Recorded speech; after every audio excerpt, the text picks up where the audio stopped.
Madame, monsieur, bonsoir. Merci d'être avec nous. Je vous souhaite la bienvenue au journal. Le tout premier 20 heures de jours ouvrables de cette semaine. Sommet de la CEMAC, plus de visas pour circuler dans la sous-région Afrique centrale dès le 1er janvier 2014.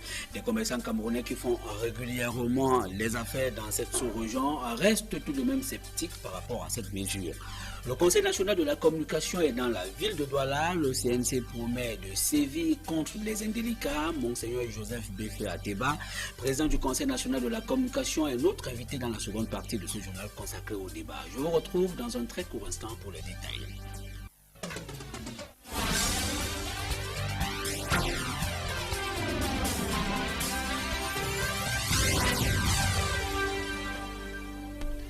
Madame, monsieur, une fois de plus, bonsoir et merci de nous retrouver sur le 20h. Insécurité dans la région de l'extrême nord du Cameroun.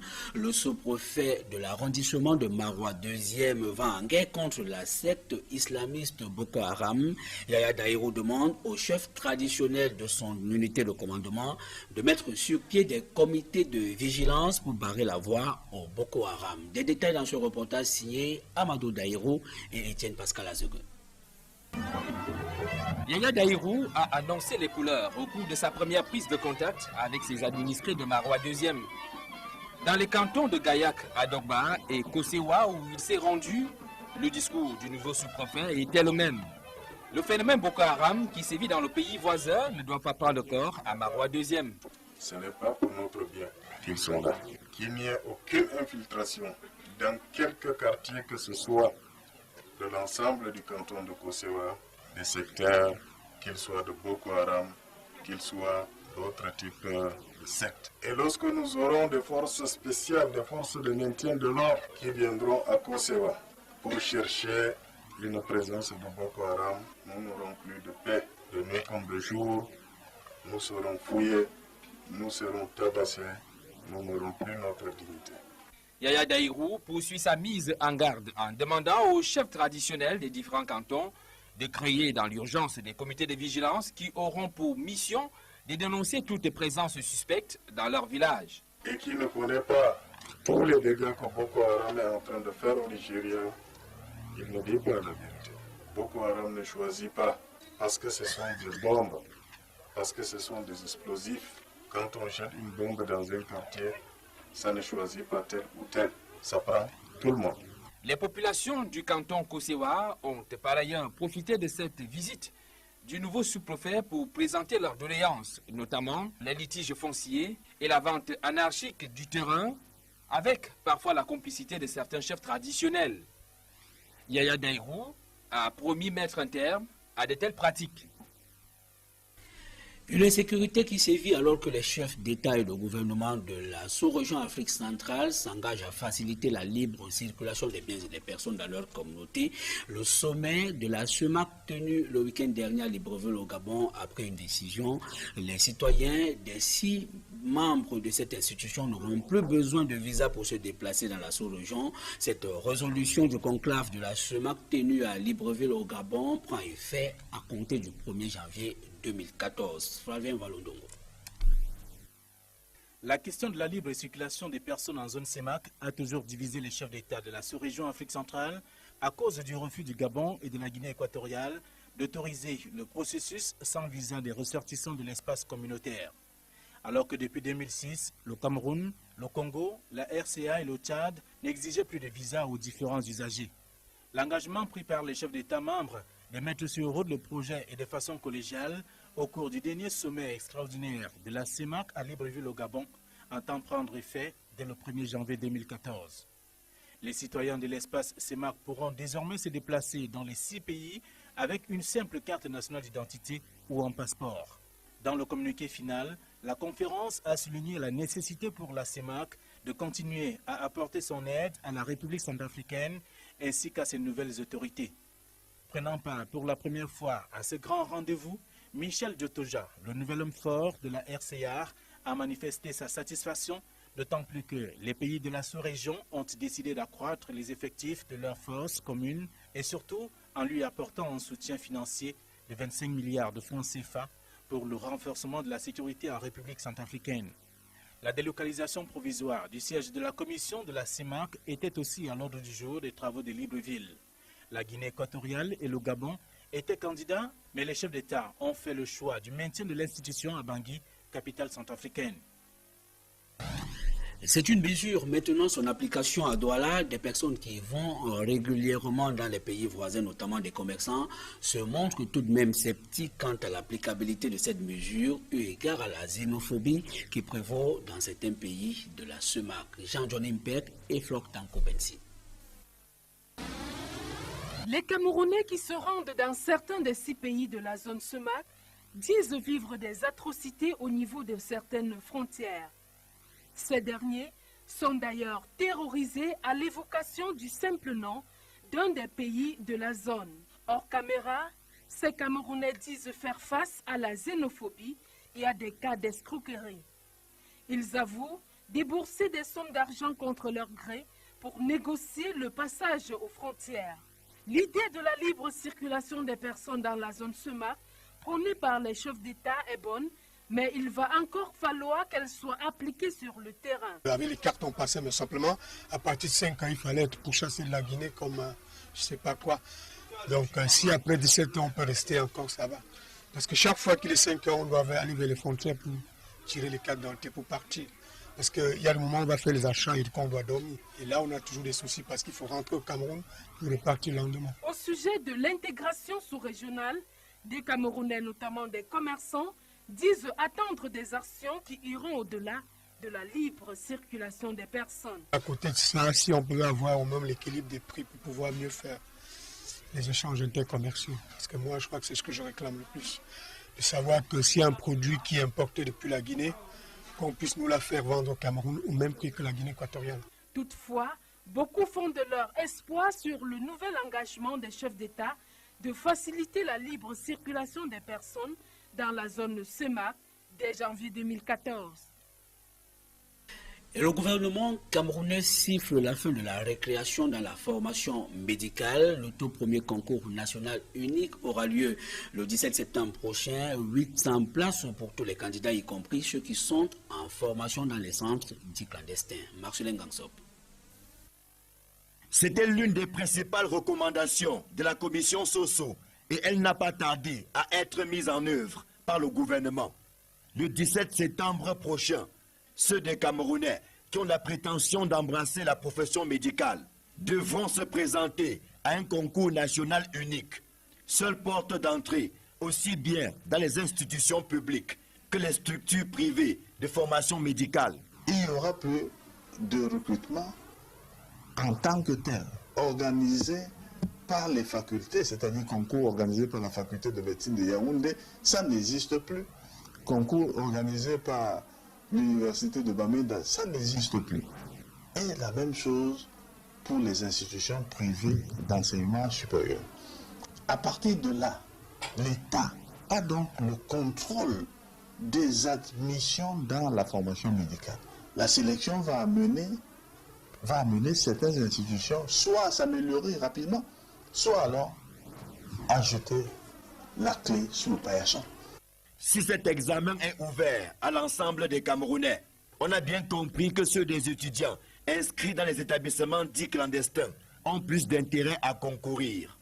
C'est le seul moyen de les récupérer et de leur offrir une formation de qualité. Ceux qui se retrouvent à l'intérieur du cycle de formation, qui sont en 2e ou 3e année, l'État leur offre la possibilité de concourir et un concours d'entrée en 4e année. Si vous êtes compétent, vous avez été bien formé dans une institution privée d'enseignement supérieur, et bien vous présentez le concours, vous serez admis. Tous les niveaux vont être concernés.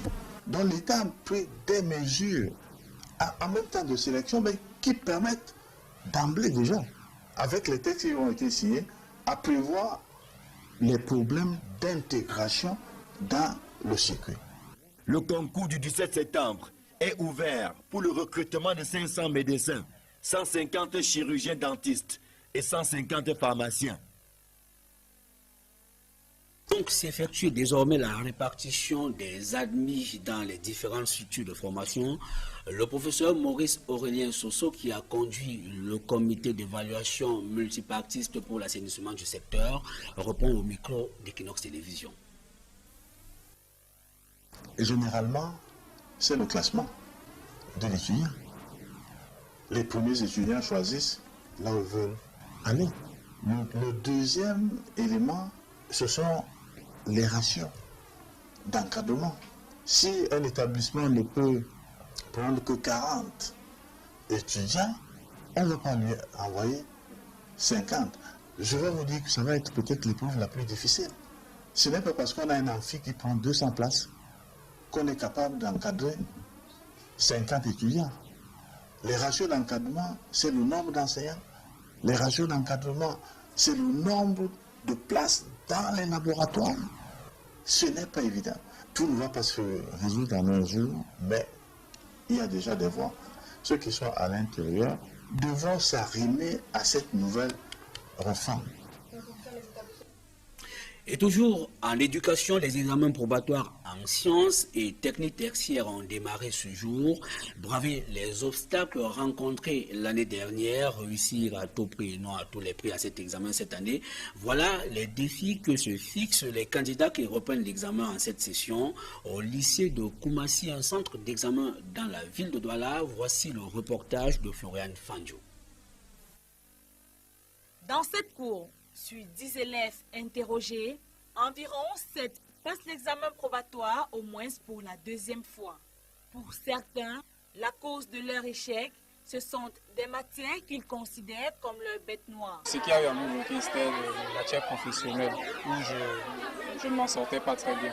Ce qui m'avait bloqué la fois dernière, c'était l'anglais. D'autres affirment avoir échoué pour n'avoir pas suffisamment préparé l'examen. C'est ma deuxième fois de reprendre. Selon moi, la première fois, c'est parce que je n'ai pas su bien, je n'ai pas accumulé les cours comme il se fallait. Alors, j'ai raté beaucoup de choses et je ne me suis pas concentrée assez. S'ils ont connu des déboires aux années antérieures, ces candidats espèrent que 2013 leur portera bonheur. J'ai pris toutes les dispositions pour que cette année, tout puisse aller pour le mieux. Je peux seulement dire, le niveau que j'ai appris, on laisse tout à Dieu maintenant de décider. Pour ces redoublants communément appelés rococo ou encore tome 2, 3 ou 5, l'espoir de réussite passe désormais par des différentes épreuves entamées en cette première journée. L'épreuve de français qui a démarré depuis 7 heures du matin. La plupart ont choisi le tout premier sujet, portant sur la publicité. Je peux dire que la première épreuve était franchement un bon point de vue. Non, j'ai espoir, je suis totalement confiant. Moi, je ne tremble pas. Le premier sujet était abordable. La plupart l'avaient trouvé ça en classe avec le professeur. La phase écrite va durer 5 jours et la phase pratique est prévue pour la semaine prochaine. Et c'est une école qui pratiquement est en détresse au moment où elle range la classe. C'est en Kongsamba dans le département du Mungo. Toiture arrachée, salle de classe inondée. C'est dans ce décor que les élèves du lycée Debonné ont assisté à la cérémonie de départ en congé il y a quelques jours. Cyril Djemba et Julingue. Voici ce qui reste de la plupart des bâtiments du lycée Debonné en Kongsamba. La forte pluie qui s'est abattue dans la ville n'a pas épargné cet établissement scolaire. Les toitures sont emportées et détruites. Les salles de classe inondées, obligeant les élèves à recevoir le bulletin de fin d'année scolaire dans la cour du lycée. Ce jour de départ en congé se fait dans une ambiance particulière.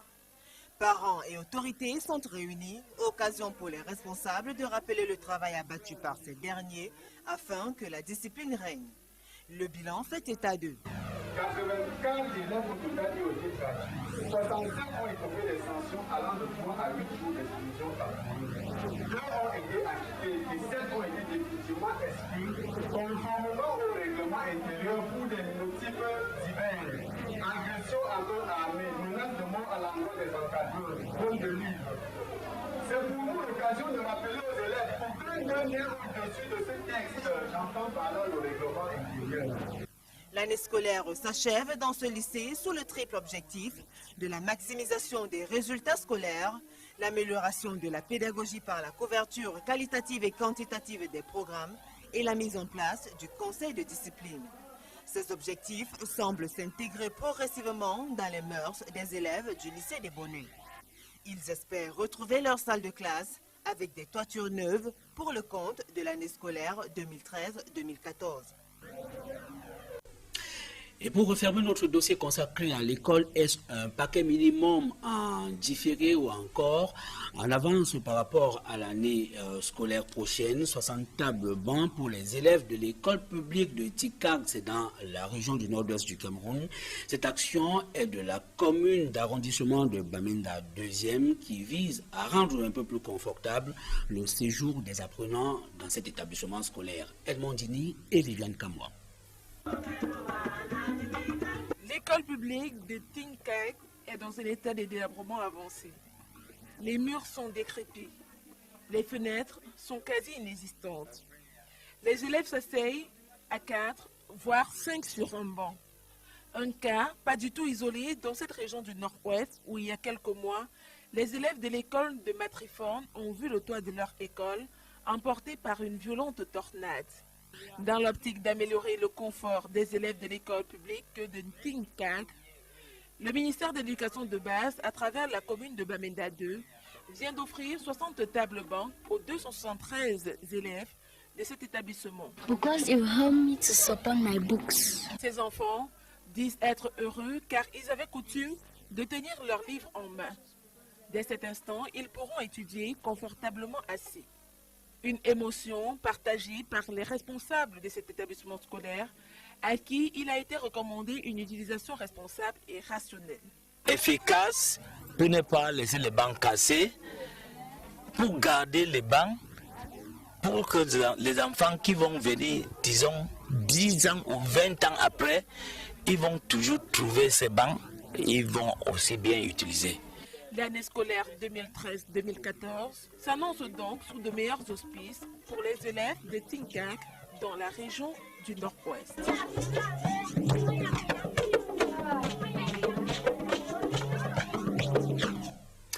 Et comme annoncé en titre, le Conseil national de la communication est dans la ville de Douala. Monseigneur Joseph Béfé Ateba a entamé une visite de travail ce lundi, visite de travail qu'il a conduit dans les locaux d'Equinox Télévision. Cette tournée a des mobiles sur lesquels reviennent Séverin Tchouban et Sandrine Babo. Il s'agissait pour les membres du Conseil national de la communication, conduit par Monseigneur Joseph Béfé Ateba, président du CNC, de présenter le rôle de l'organe dont il a la charge au lendemain de la réorganisation du Conseil le 23 janvier 2012. Cette visite de travail dans la ville de Douala n'est pas fortuite, fera remarquer le prélat. Douala étant le creuset du dynamisme des médias au Cameroun. Au cours de cette descente dans la capitale économique, l'équipe du CNC a fait une escale au groupe de presse La Nouvelle Expression. Ici, les membres du CNC ont pu découvrir cette maison de communication, du studio radio à la télévision, en passant par la rédaction centrale du quotidien La Nouvelle Expression.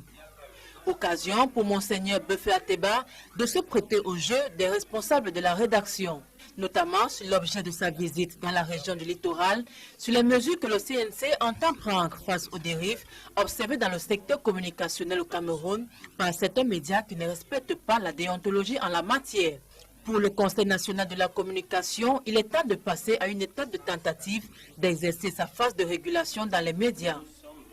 Loin des menaces, va préciser le responsable du CNC. La séance de travail du Conseil national de la communication se poursuit dans la région du Sud-Ouest ce mardi.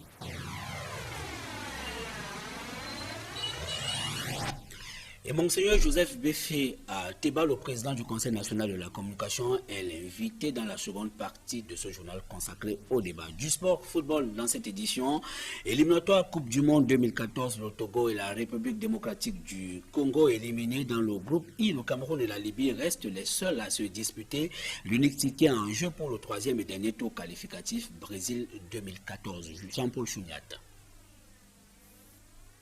En concédant un match nul de 0 but partout à Kinshasa, les Lions indomptables conservent intactes leur chance de qualification pour le troisième et dernier tour de la Coupe du Monde 2014. Dans le groupe I, le Cameroun est deuxième à 7 points, juste 2 points de retard des leaders, les chevaliers libyens de la Méditerranée.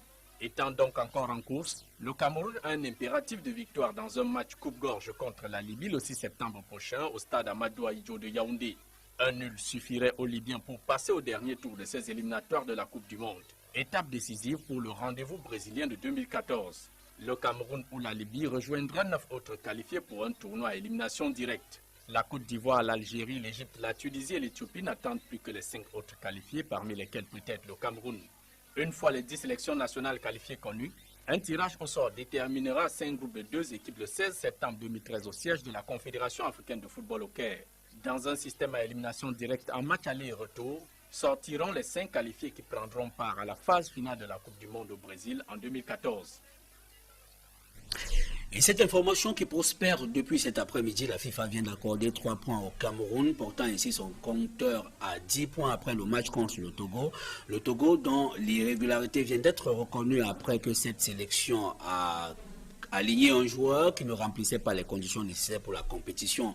Le Cameroun est désormais premier avec 10 points, suivi de la Libye. L'Égypte, la Côte d'Ivoire, l'Éthiopie et la Tunisie déjà qualifiés pour le dernier tour. Ces pays vont jouer la 6e journée du deuxième tour par simple formalité en attendant les autres qualifiés. Voici le bilan dans les différents groupes pour la phase éliminatoire de la Coupe du Monde Brésil 2014. Une fois encore, Jean-Paul Chouniat. À cette 5e journée des éliminatoires de la Coupe du Monde, plusieurs pays ont fait un pas décisif vers Brésil 2014. Dans le groupe A, l'Éthiopie brûle la politesse à l'Afrique du Sud. Les Walia Antilope arrachent l'unique ticket pour le 3e et dernier tour qualificatif. L'Afrique du Sud, le Botswana et la République centrafricaine sont éliminés. Dans le groupe B, sans surprise, la Tunisie se qualifie à 11 points. Le Cap-Vert, la Sierra Leone et la Guinée équatoriale quittent le tournoi. Dans le groupe C, la Côte d'Ivoire à 13 points a assuré son ticket.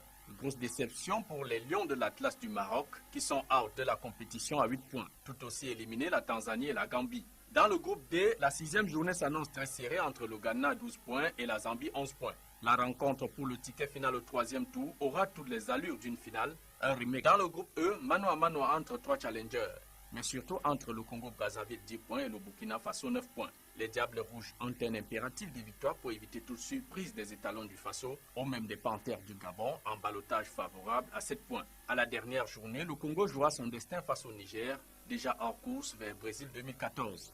Dans le groupe F, le Kenya et la Namibie sont éliminés. Tout va donc se jouer entre les Super Green Girls du Nigeria à 9 points et les Flammes du Malawi 7 points. Le Nigeria a besoin d'un nul pour passer au dernier tour le 6 septembre prochain. Dans le groupe G, l'Égypte a fait carton plein 15 points, arrachant l'unique billet devant la Guinée-Conakry, le Mozambique et le Zimbabwe. Les Pharaons signent leur grand retour après les 4 manqués de 2012 et 2013. L'Égypte court toujours après une 3e qualification en Coupe du Monde, ses dernières participations remontant au Mondial de 1990 et 1934. Dans le groupe H, les Fennecs d'Algérie dominent les débats à 12 points, synonyme d'une qualification devant les Aigles du Mali 8 points, les Écureuils du Bénin 5 points et les Amavubi du Rwanda 2 points. L'Algérie prépare le dernier passage sur l'océan Pacifique pour rejoindre les côtes du Brésil l'année prochaine. Dans le groupe I, l'unique ticket se dispute désormais entre la Libye 9 points et le Cameroun 7 points. Un nul suffirait aux chevaliers de la Méditerranée pour écarter les Lions indomptables de leur chemin. Mais pas avant ce duel aux allures de finale au stade Amadou Ahidjo le 6 septembre prochain. Les Simba de la RDC et les Hyperviers du Togo sont désormais spectateurs dans les gradins. Enfin, dans le groupe J, le Sénégal, certes en tête à 9 points, n'est pas à l'abri d'une surprise d'une Ouganda qui le marque à la culotte à 8 points. Tout peut arriver à la dernière journée, même si les Lions de la Teranga joueront à domicile. Les Palancas Negras d'Angola et les Lone Stars du Libéria ont déjà fait leurs adieux à la compétition. Au terme de la 5e journée du 2e tour de ces éliminatoires, 5 pays sont déjà qualifiés. L'Éthiopie, la Tunisie, la Côte d'Ivoire, l'Égypte et l'Algérie n'attendent plus que leur adversaire du 3e et dernier tour qualificatif à Brésil 2014. De l'information publicitaire pour refermer la première partie de ce journal. Vachette Assa à Bloy-Véro, le marché camerounais des systèmes de sécurité, le leader mondial du verrou électronique et de la quincaillerie architecturale, veut combattre la contrefaçon de ses produits en Afrique centrale en général et au Cameroun en particulier. Reportage.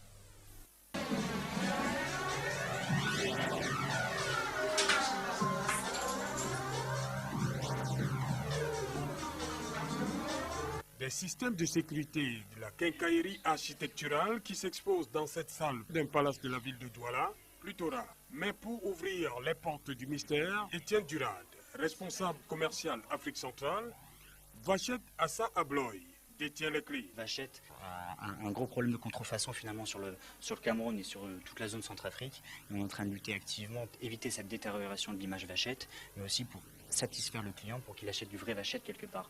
Parce que le client est perdu aujourd'hui, il est vraiment dans un brouillard, il ne sait pas où il va. Et donc du coup, on lui dit, allez acheter le vrai Vachette, c'est ce distributeur-là, parce que lui fait du vrai et exclusivement du vrai. Vachette est reconnu sur le marché pour la qualité et la technicité de ses produits, certifié ISO 9001. Et c'est ce leadership qui lui a valu de sceller son union en 1997 avec le groupe Assa Abloy. Donc Vachette est une entreprise qui appartient au groupe Assa Abloy, un groupe scandinave qui a été créé en 94, qui a racheté Vachette en 97 et qui donc Vachette distribue différents produits. Comme j'ai pu l'expliquer, il y a des cylindres, il y a des serrures, il y a des multipoints, il y a aussi des grilles de ventilation. Hein. Vachette ne fait pas aussi que des serrures et des cylindres. Vachette va aussi faire des poignées, donc de la quincaillerie architecturale, des butées de portes, donc tout ce qui permet de stopper les portes, des fermes-portes, donc tout ce qui permet de freiner ou d'ouvrir doucement la porte. Donc il y a tout un système de sécurité et la gamme est très large puisqu'il existe plus de 10 000 références chez Vachette. Vachette Assa Abloy est donc venu faire étalage de son savoir-faire à travers des solutions d'ouverture et d'équipement de portes qui, de la conception à la fabrication, avec contrôle et certification, apportent la garantie d'une haute qualité, durable et optimale. Des invités conquis par la gamme de solutions et de produits Vachette Assa Abloy comme Frieden Cheng, lauréate de la Tombola, préfère s'enfermer dans une joie débordante. J'apprécie parce qu'il m'a été dit que les clés ne se multipliaient pas, on ne pouvait pas les multiplier. Vu déjà tout ce qu'on nous vend dehors dans des quincailleries qui mettent à peine 2 mois, donc je suis très contente qu'on puisse avoir ce nouveau produit dans notre pays, le Cameroun. À quelques encablures de Bonanjo, c'est au 847 rue Marcel Bébé Idi, à Aqua, que Vachette Assa Abloy a installé son showroom. Ici, sécurité, design et innovation sont au rendez-vous. Voilà, donc ça c'est les toutes dernières nouveautés chez Vachette. Et on a le plaisir de vous les présenter en exclusivité ici dans le showroom à Douala. Et j'espère que les gens prendront conscience qu'on sait faire autre chose que du cylindre, de la poignée, mais qu'on sait aussi faire de l'électronique et du verrou intelligent. Cette qualité doublée du professionnalisme de Vachette Assa Abloy est applaudie à travers cette doléance. Il fallait une maison comme Vachette, nous vend des produits internationaux, mais à moins de coût, quoi. Vachette Assa Abloy, ce sont des produits de la pose à l'utilisation quotidienne, dont les rendements et la durabilité sont synonymes de sécurité, confort, tout au long de leur cycle de vie. Chez les distributeurs certifiés, vous n'y trouverez que les vrais produits Vachette Assa Abloy. Pour ma sécurité et celle de ma famille, j'exige le vrai produit Vachette Assa Abloy. Madame, monsieur, c'est la fin de la première partie de ce journal. Je vous invite à nous retrouver dans la seconde bretelle de cette édition consacrée au débat. A tout de suite.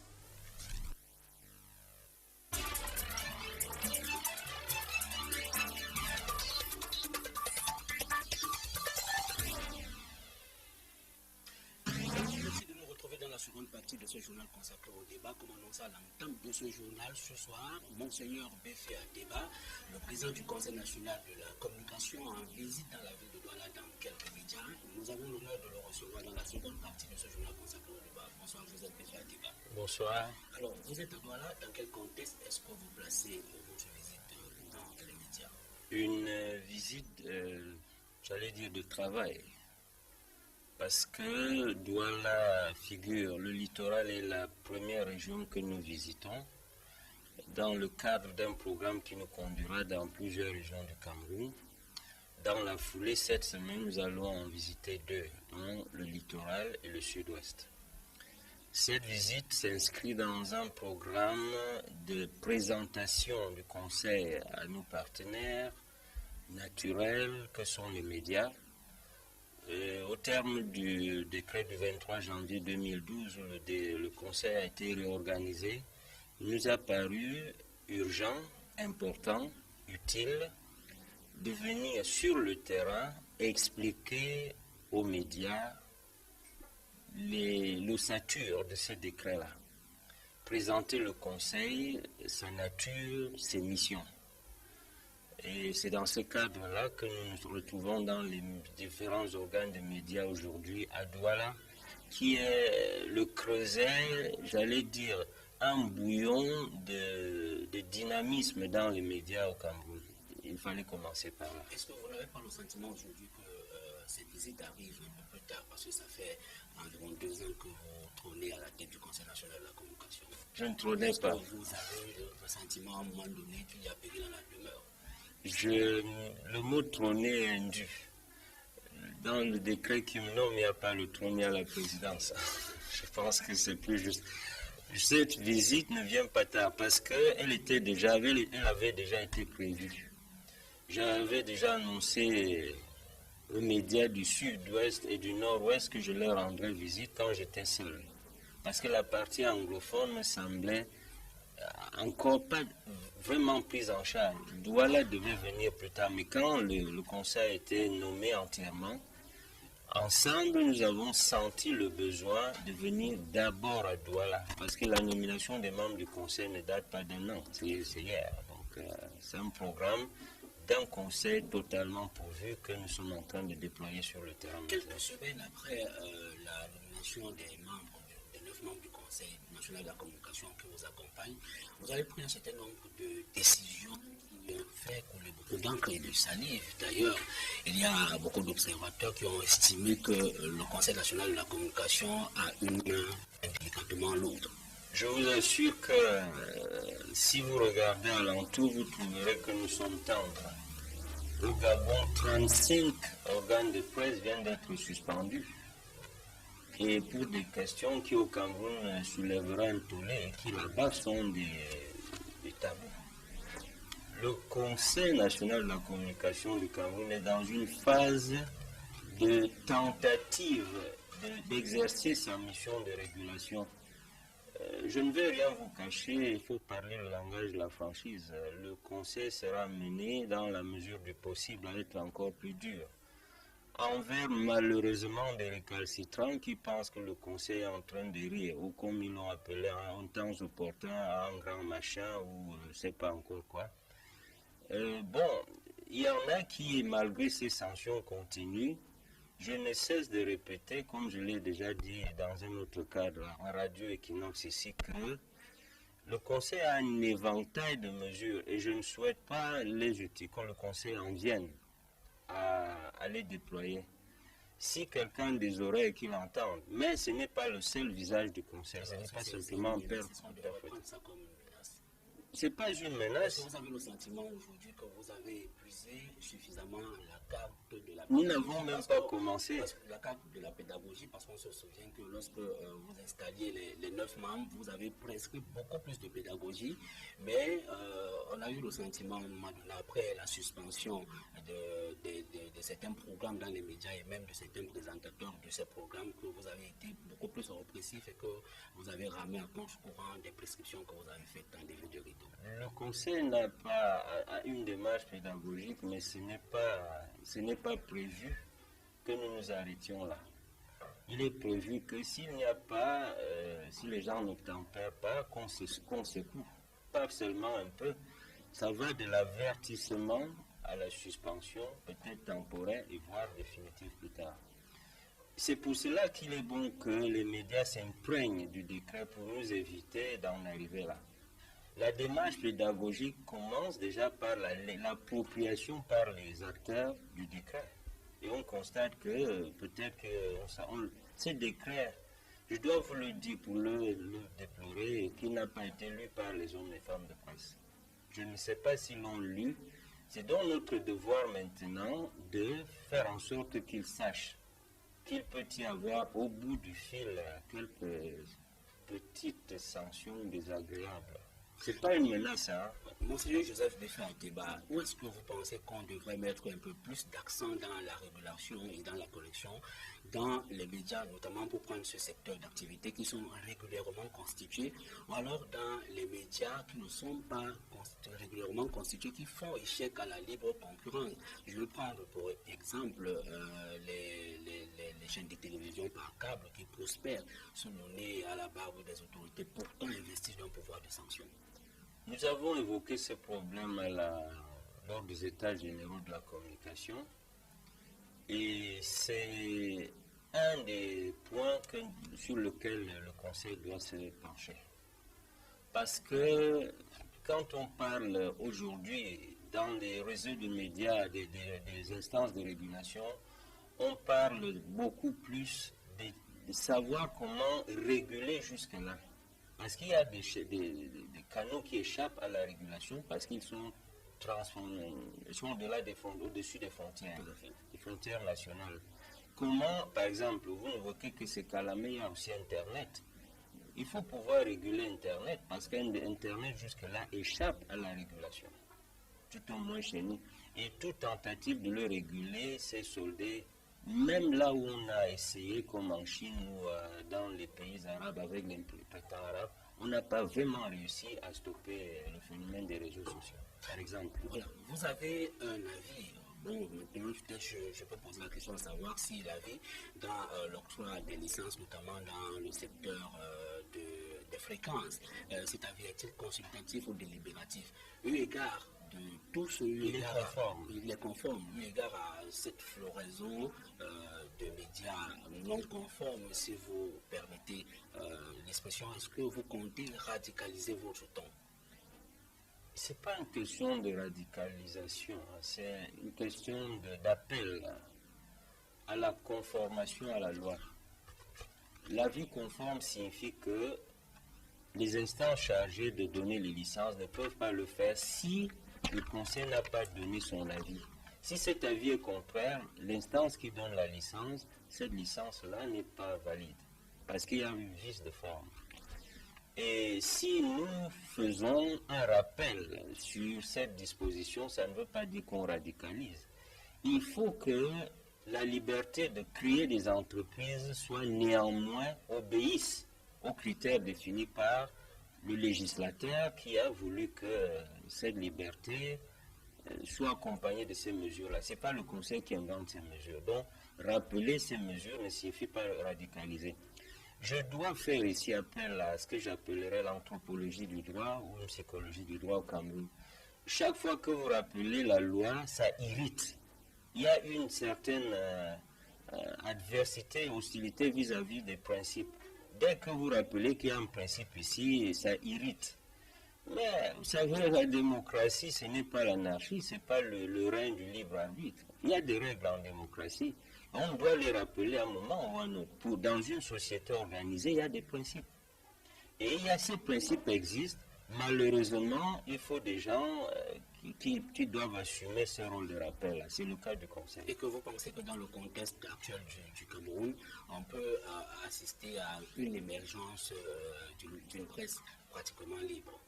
Mais la presse est libre au Cameroun. La presse est... Mais vous savez, pour apprécier, comparez-vous à d'autres contextes. Je ne sais pas quelle liberté la presse du Cameroun va encore avoir.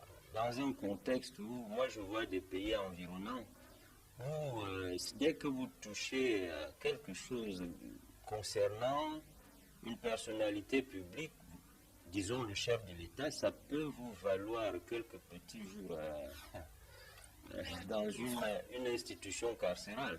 Mais au Cameroun, regardez, je ne suis pas là pour défendre les personnalités, je fais un constat. Rien que cet indicateur-là peut déjà servir à mesurer la liberté de ton qu'il y a au Cameroun. Où on peut insulter le bon Dieu, le démon et ses anges comme on veut sans conférer. Quelle liberté veut-on encore? Peut-être aujourd'hui, vous pouvez présenter cette brèche en faisant tout de même cette caricature, mais est-ce que ce n'est pas une liberté dans la précarité? La précarité économique, oui. La précarité économique existe, mais le cadre libertaire est réel. La précarité dans la presse, on peut toujours en discuter. Voilà pourquoi il nous faut aujourd'hui de véritables entreprises de presse. Une presse... Et le Conseil national de la communication y travaille. Dans la mesure où nous avons aussi un avis, nous avons une mission de consultation. C'est-à-dire conseiller ce qui est possible, ce qui est viable pour la presse, pour relever le niveau, par exemple, des employés dans la presse. Vous savez, on parle trop de gombo dans la presse. Je ne prends qu'un exemple. Il faut un minimum de vertu, un minimum de bien-être pour pratiquer la vertu. Un journaliste a besoin d'un certain nombre de choses pour mener une vie décente. Sinon, il devient la proie de sollicitations indécentes.